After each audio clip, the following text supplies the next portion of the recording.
उत्तर प्रदेश में जिस तरह से विरोध प्रदर्शन और कुछ हिंसा के बाद में बुलडोजर चले घरों पर, उससे सवाल उठ रहे हैं कि क्या ये बदले की कार्रवाई है, खास करके तब जब सुप्रीम कोर्ट ने आज एक सख्त संदेश दिया है याचिका की सुनवाई करते हुए और कहा है कि जो तोड़फोड़ हुई है वो कानून के तहत सही है या नहीं, ये देखा जाना चाहिए। और 3 दिन में जवाब भी मांगा है उत्तर प्रदेश राज्य सरकार से।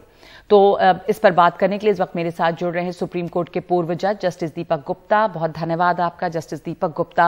ये जो उत्तर प्रदेश में दिखाई दे रहा है, वैसे वो पहली दफा नहीं है, हाल के दिनों में अक्सर देखा गया जस्टिस गुप्ता के तोड़फोड़ हुई है, जैसे मध्य प्रदेश में हुई, पिछले साल भी 2021 2022 में भी। और ये भी कहा गया बीजेपी के कुछ नेताओं के जरिए कि ये जो है संदेश है दंगाइयों को।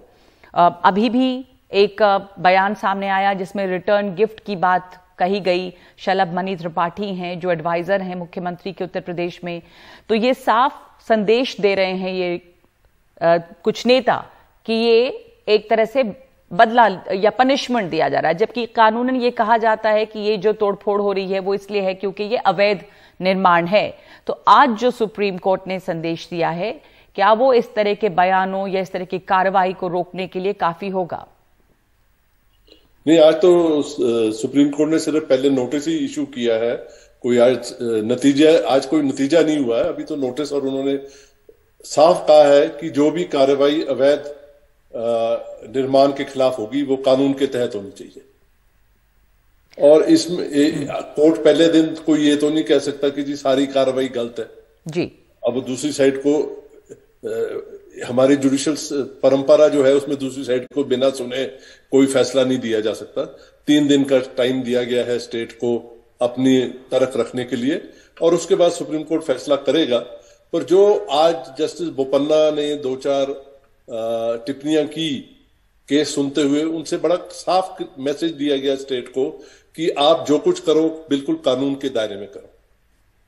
जहां तक आपने एक मिसाल दी कि कुछ लोग हैं, एक जैसे शायद फाइनेंस एडवाइजर हैं सीएम के या कुछ और लोग हैं, उनसे मैं एक ही चीज कहना चाहता हूं कि चाहे हम जज हों, चाहे हम एमएलए हों या एमपी हों, हम सब एक शपथ लेते हैं कि हम कॉन्स्टिट्यूशन और कानून को मानेंगे।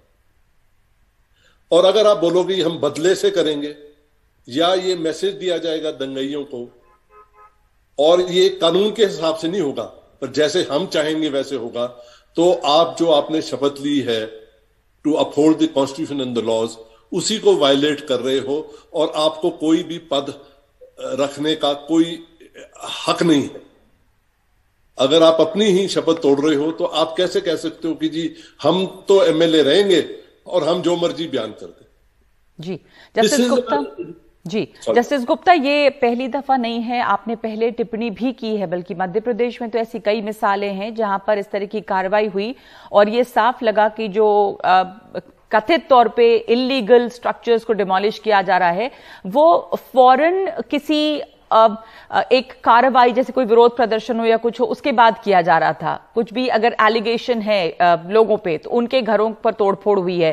जैसे मैं पढ़ रही थी कि दिसंबर 2020 में उज्जैन में घर गिराए गए, एक अब्दुल रफीक थे, वो कुछ स्टोन पेल्टिंग पत्थर चलाने का आरोप था भारतीय जनता युवा मोर्चा की रैली पे, तो उसके बाद फौरन उनका घर गिराया गया। तो क्या ये एक हथियार सा बन गया है? ये बिल्कुल अवैध हथियार तो है पर ये अवैध हथियार है। ये हमारे कानून के हिसाब से हथियार ठीक नहीं है। This goes to the very root of our constitution, हमारे संविधान के बिल्कुल मूल, जो हमारे संविधान का मूल है उसके खिलाफ है ये।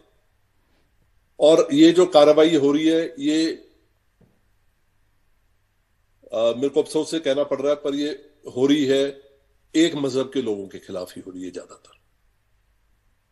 क्या अगर हिम्मत है ऐसी सरकारों में तो जो बड़े बड़े घर बने हैं अवैध, जो बिजनेसमैन ने, ब्यूरोक्रेट्स ने जो अवैध घर बनाए हैं उनको तोड़ के दिखाएं, वहां तो उनकी कुछ नहीं चलती। जब ये कि अगर किसी ने कानून तोड़ा है, मैं कोई दंगाइयों के हक में नहीं हूं, अगर कोई पथराव करता है या दंगे करता है और उसके लिए कानून बना है, उसको उसी कानून के तहत ही सजा दी जा सकती है।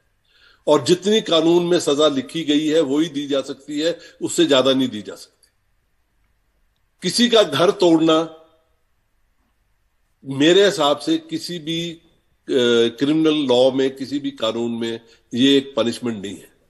जी जी। और घर अगर टूटेगा, वो अगर अवैध है तो वो टूटेगा, तो उसकी कार्रवाई जो ये अर्बन लॉज होते हैं, कोई म्यूनिसिपल कमीशन, म्यूनिसिपल एक्ट होते हैं, उसके कानून के हिसाब से होनी चाहिए। हर एक में नोटिस दिया जाना चाहिए। मेरा एक सवाल है, मैं अवैध कंस्ट्रक्शंस के बिल्कुल खिलाफ हूं। मैंने तो कई अपने आप डेमोलिशन ऑर्डर किए हैं, जज ऑल्सो। बट जो उसको ऑर्डर करेंगे आप कानून का सिस्टम फॉलो करके। मैं एक सवाल पूछना चाहता हूं कि ये जो घर बने हैं, अब ये जो लेटेस्ट है, ये कोई 3 स्टोरीड हाउस है जी। ये एक दिन में तो नहीं खड़ा हो गया। 20 साल पुराना घर था। अगर 20 साल भी नहीं, मैं समझ लो 6 महीने पहले बना, तो अगर 6 महीने पहले बना, 20 साल पुराना नहीं है, वो कहते जी अभी बनाया, तो आपने क्या वो जो engineer, municipal engineer, chief engineer, उनको सस्पेंड किया, उनके खिलाफ कार्रवाई की है कि जी आपके आंखों के सामने ये घर बन गया तो आपने क्या किया? और अगर 20 साल घर बना है तो इसमें क्या जरूरी था कि 20 मिनटों में ही तोड़ना? तो 20 दिन क्यों नहीं रुक सकते थे? नोटिस देते उसको। जी जी। और इस तरह की जब कार्रवाई हो रही है तो कितनी गैर कानूनी है ये, बिना किसी नोटिस के हो रही है। जो लोग उसमें और शामिल हो गए उनके ऊपर कार्रवाई क्यों नहीं हो रही है? तमाम सवाल उठाए जा रहे हैं। और जैसा जस्टिस गुप्ता ने कहा कि ऐसा दिख रहा है कि एक ही मजहब के खिलाफ या मजहब के लोगों के खिलाफ ये कार्रवाई ज्यादा हो रही है। और ताज्जुब की कई लोग इसको सही ठहरा रहे हैं, प्रशासन में भी सही ठहराते रहे कि डिमोलिशन से या तोड़फोड़ से एक तीर से 2 शिकार, यानी कि जो इंक्रोचमेंट है उसको भी आपने गिरा दिया, और साथ साथ जिन लोगों ने कोई बदमाशी की है या पत्थर चलाए हैं उनको सजा भी दे दी गई। पर सजा उतनी ही दी जा सकती है जितनी कानून में लिखी है, जैसा जस्टिस गुप्ता ने बताया। बहुत धन्यवाद आपका जस्टिस गुप्ता, हमारे साथ शामिल होने के लिए।